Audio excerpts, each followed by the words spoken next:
Kumustahan, kumustahan, kumustahan?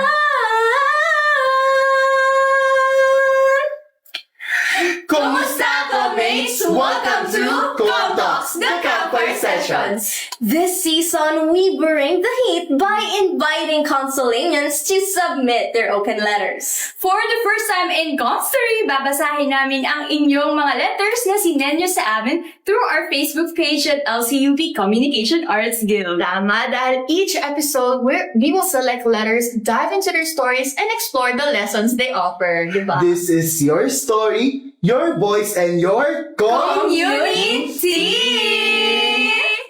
Yan. Bago tayo magsimula, magpakilala muna tayo. Unahan ko na. Yes. Okay. Hello, co-mates. I'm co-mate Rich, ang eksenong performer ng Ibicom 1. Hi, Commate! I'm Commate Ann, ang biliterang yapper ng Com2! Kumusta, Comate? I'm Comate Mai, ang actor artist ng Com2! Wow! And I'm Commate Elise, ang all-purpose queen ng Com1. Yes! All-purpose queen! Grabe naman yun. Pero guys, anong mapapansin natin ngayon? Ganda na Nasaan ba tayo ngayon? Nasaan ba? Hindi ko alam na nature girl ka pala. Miss Ay, wow! talaga. Ganap na ganap. Reconnecting with nature kasi Tama. Parang nilalamig ka, Miss Ann. Parang init? Init ng pagmamahal? So, ano ba kasi ginagawa natin dito, Miss Ann? Tama. So today, ang gagawin natin is we're gonna be diving into the messages that our fellow students sent to us. Yung mga gusto nilang sabihin sa atin, mga gusto nilang hinga ng advice. So, yun yung mga pag-uusapan natin for this episode. So, excited ba kayo? Yes! Yun ang tanong ko sa Tama. inyo. Excited ba kayo na pag-usapan kung ano ba ang love? Ano ba ang love? Ayan. Wala ko yan. Ay, Hindi. sa tamang panahon. I think meron ka. Meron ba? Kaya ang lahat ng tao, meron love. Kaya naman pinantay natin. Simulan na natin. Yeah. Tama yan. Tama. So, una na tayo, guys. ikaw na. Pangunahan mo na. Mag-isa nila lang. Oh, Ako yeah. na. Una ka na. Ako na unang bubuhin ka. Gentleman first. Okay. Grabe yun. Oo. Kasi lahat kayo dito, babae. Okay. Para sa una natin Yes. Ask ko lang sana kung normal ba na mapagod sa kakahintay. I care about this person a lot, pero parang ako lang yung laging nag-a-adjust. Love pa ba to? O attraction na lang? I just want to hear your thoughts. Kasi ayoko nang maligaw pa. From Red Girlie. Shout out sa'yo. Yeah, shout out sa'yo. So, kayo ba? Ano ba masasabi niyo kay Red Girlie? Sabi niya, pagod na daw siya maghintay. Parang hindi niya daw alam kung attraction pa ba yun o love. Kayo, anong pananaw niyo doon? Medyo mahirap kasing magsabi kasi hindi natin alam yung full situation din yung other person. Pero sa nakikita natin sa sinend ni sender, parang nauubos yung sarili niya. So Yes. parang kapag you're giving too much of yourself, hindi na love yun. Kung napapagod ka, and ayun na, parang feeling mo ikaw lang yung gumagalaw. So hindi yun love, hindi siya relationship kind of thing. Yeah, One-sided. One-sided. Yes. One thing kasi parang love comes naturally. So parang hindi mo kailangan na makaramdam ng nadidrain ka or exhausted ka kapag nagmamahal ka. So, that's one sign. Siguro kung napapagod ka na, kung super exhausted ka na, that's a sign na siguro try to slow down, give your love to yourself muna. Siguro yun yung Tama. kailangan ni sender. Kailangan niya lang mag-step back mo.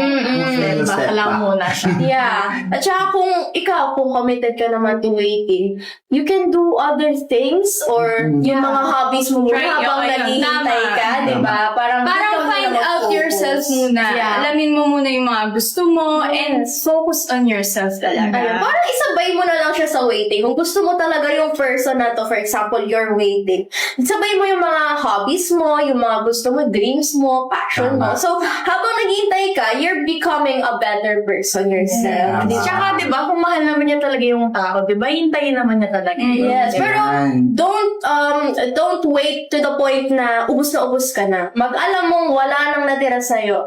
I think that's a sign to stop. And focus on yourself. Tapos may sinabi siya dito, ayoko nang maligaw pa. Hindi ka naman maliligaw. Hinihintay mo lang yung tamang pagmamahal. Tama. Ganda nun. Grabe Ganda nun. Grabe. Actually, hindi ka maliligaw when it comes to love. Kasi Yes. yung love, nandyan yan. Nakatali yan sa'yo. Comes naturally. Kung sino man yung hinihintay mong tao, nakatali yan sa'yo kaya hindi ka maliligaw. Kahit saan ka pa pumunta, saan kanto ka pa pumunta, or saan ka pa mapadpad, nandyan yung love sa'yo. For our next tea, Okay, ikaw na. Ako na. ano na? Serve the tea, go. Serve the tea. Yan. Ayan na, guys. Parang masarap. Hello, CAG Comments. Oh, hello. Hi! I'm writing this kasi sobrang gulo na ng feelings ko. I like someone, pero parang timing is never on our side. May moments na sweet, tapos biglang cold. Normal lang ba to or red flag na siya? Ay, grabe. How do you know when to stay and when to let go? From Switzerland. Parang hindi niya alam, Nililid ka niya. magiging Yun sweet ba maganda. siya sa'yo, or magiging cold ba siya sa'yo, or may nararamdaman ba talaga siya sa'yo. Tama. And also, ito guys, ang natutunan ko. Parang, if you're confused about something, then it is not sure. So, yun. Parang, if you ask yourself, Kapag if it's napapatanong a ka pa. yes or no, Mm-mm. then it's a no because you still ask yourself eh. Yes. So, dapat assured ka, hindi mo na kailangan magtanong. Ganun. Tsaka dapat direct to the point sa kung saan ba talaga tayo tutungo. May boundaries. Tsaka Yes. may lead. Hindi naman label. Kaya Hindi, parang may communication na, syempre. Hindi yung syempre may certain Napaka-red flag nung nililid. certain moments. Oo. Diba? Saka dapat may assurance, di ba? Tama. Yun. Assurance and consistency. Yes. Yun kasi yung mahirap today, in today's generation. Yeah. Parang na madalas na tayo yung walang anything, walang anything. Yun nga, walang label, magsisimula tayo sa conversation, sa chat. Pero dati, kung babalikan mo paano tayo nandiligawan sa Philippines, sa Philippine tradition, di ba? Magpapaalam ka talaga, pwede ba ako Sa amin, sa'yo? magkakantahan. Di ba? Sa amin Sure ka. kasi, ano may courting to marriage. Tama Di ba? ba? Yun, oo. Parang binavalue Diretso at kasal. sobrang respect. Hindi naman syempre sa iba naman talaga yung traditions nyo and Yes. ways nyo, wala akong problems yun. Pero, kapag ka ganito na nalilive on ka na nga, parang nasasaalang-alang yung worth mo and napapaisip ka pa doon sa worth mo and hindi mo yun deserve. Yun ang hindi mo deserve Yun na ang maganda kong narinig. ino-overthink mo pa yung worth mo dahil lang because of yung iniisip and yung kung gaano kakagusto ng isang tao, which is never dapat na ginagawa. Yun lang, parang kung hindi ka sure, yun na yun. It's a no. Yes, So, it's a red Red flag. Ang daming red flag today, ha? Grabe na parang, Thank you sa sender natin na yan. Yeah. Yan. Okay, next letter tayo, guys. So, ikaw na. Serve the tea. Serve the tea. Serve that tea. Grabe. Serve the tea. Ayan, that. Okay, let's go. So, Hi, CAG Commates. Gusto ko lang humingi ng Okay, advice. Hi. May gusto kasi kong tao. Uy.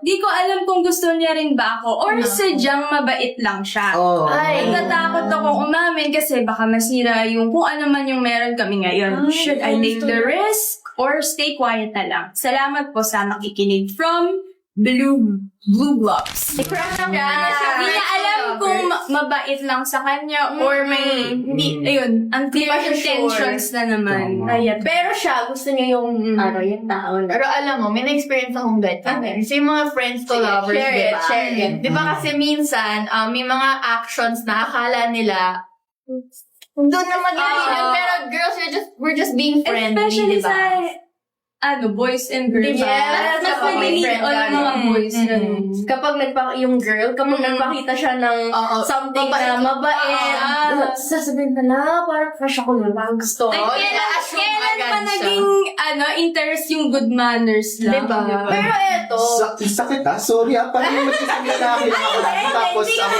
parang natatamaan ka. natatamaan ako. Hindi naman, grabe naman. Grabe kayo sa akin. Sorry na ko, mate Rich. Grabe. Hindi naman yun. Paglalaban ko to. Lalaki naman. Sige, anong side mo? Sa amin naman kasi,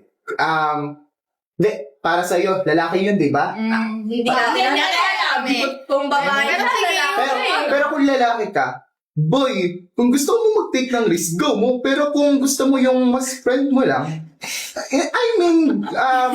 ayaw mo mawalay sa kanya like, friend na lang kayo, okay na yan. Pero alam nyo, ako, Should I take the risk daw? ayun, kung sasagutin ko, for me ha, pero iba-iba naman tayo ng ways siguro, di ba? For me, aamin ako. Kasi kung for example, ako gusto ko talaga yung tao, tas sure talaga ako na gusto ko siya. And not, parang i-disregard natin kung mabait ba siya sa'yo or may ginagawa ba siya para sa'yo. Kung gusto ko siya, aamin ako para malaman niya yung nararamdaman. Para maklarify. And kung hindi niya man ako gusto, at least nalaman niya, nasabi ko. Pero paano kung hindi ko pala sinabi? Then, sa Mas dulo, bigger. regret siya sa akin. So, mas okay sa akin nagsabihin. So, ikaw, sender, blue blobs, ikaw na bahala kung Pero kasi aamin friend ka ba? niya. Paano O yun? ano? Baka masira yung ayun ang friendship kinatatakutan niya. Yun ang ititik mo ng risk. That's the risk. Parang today, more on tayo, no? Assurance. Parang lahat sila, nagtatanong, worth the risk? Worth to let go?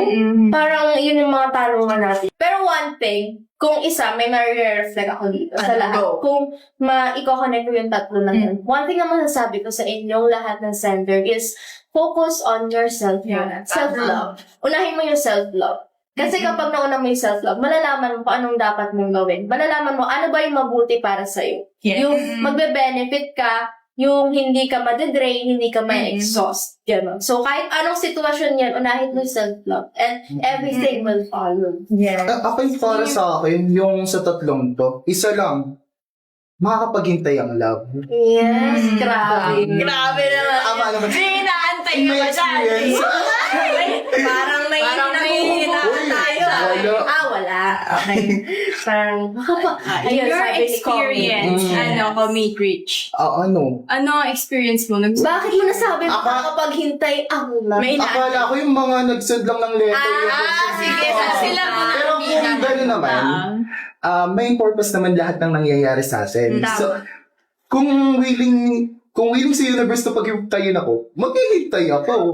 Parang, you have all the time in the world Yes, for naman. love. So, every day we have love. So, di natin kailangan magmadali. And syempre, kung yun nga, nadadamay na talaga yung self-worth mo, kung gaano mo nakikita yung sarili mo, ang advice ko lang lagi is to leave or take a break from the situation. Kasi Tama. anything that risk your self-perception, hindi na talaga siya worth it for me, Yes. You can break or you can leave anything, just not yourself. Yes. So, yun ang main reflection ko for today. Alam mo, Tsaka ang love kasi, hindi lang self-love, hindi lang romantic love. Diba may Yeah. platonic love din? Oo, tama. Ayun nga. There's so much love in yourself, hindi mo alam kung saan mo ilalagay. And ang daing pwedeng paglagyan. So, ayun. Yun nga napansin ko, no? Parang everyone's looking for like a special person, yung mga romantic lover, di nila alam. Nandiyan lang yun ang underrated ng friendship. Diba? Ngayon. Friendship love is the best. Kasi, you should also appreciate your friends. Kasi ako, for me kung sino yung mga, para sa akin kasi, yung mga taong nakilala ko, yung mga naging kaibigan ko, malaking parte sila sa kung sino ako ngayon. Wow. Diba?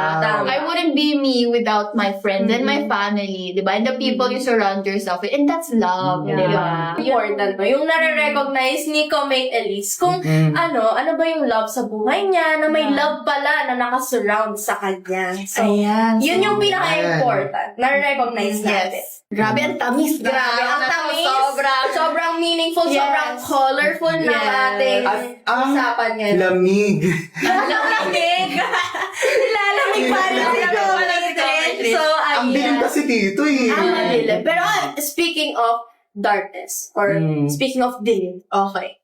As the lights start to dim, huwag nating kakalimutan na yung love, pinapaalala niya sa atin lagi na it doesn't always come with clear answers. Parang hindi kailangan na malinaw lagi yung sagot sa love. Kaya yung mga mga sender natin, lagi silang confused, di ba? Lagi silang nagtatanong. Kasi love doesn't always come with clear answers. Saka minsan, ng pagmamahal, naghihintay.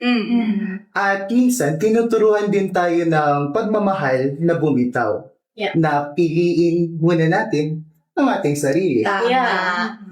So to everyone who shared their stories with us ngayon, maraming salamat sa pagtitiwala sa Thank you, amin. guys! Thank you. Sobrang napaka-touching talaga. Sobrang, laking, nito sa amin. Well, sobrang meaningful. Sobrang meaningful. Diba? to Kaya for lahat us. ng letters na sinend yun, no, it reminds us that in love and in loss, diba? We are never alone in this campfire, diba? Yes! Marami pa tayong pag-uusapan for the next episode. Yes. Kaya abangan Meron nyo pa? yan. Yes! Akala ko tapos na. Akala ko dito na lang. Maka-extend. So, ayan. That's right. Sobrang tama ka dyan, Madami pa tayong Comic pag-uusapan. Kaya, kung gusto nyo abangan, kung gusto nyo pa mapanood yung mga next episodes natin, don't forget to follow our Facebook page at LCUP Communication Arts Guild. Yes. Ayan. Abangan nyo, guys. And mag-comment down below din kayo kung ano ba yung love para sa inyo. Ayun! So, Okay. para sa mga co-mates natin na may community. Grabe. Okay. See you guys. Until the next time. Bye! So,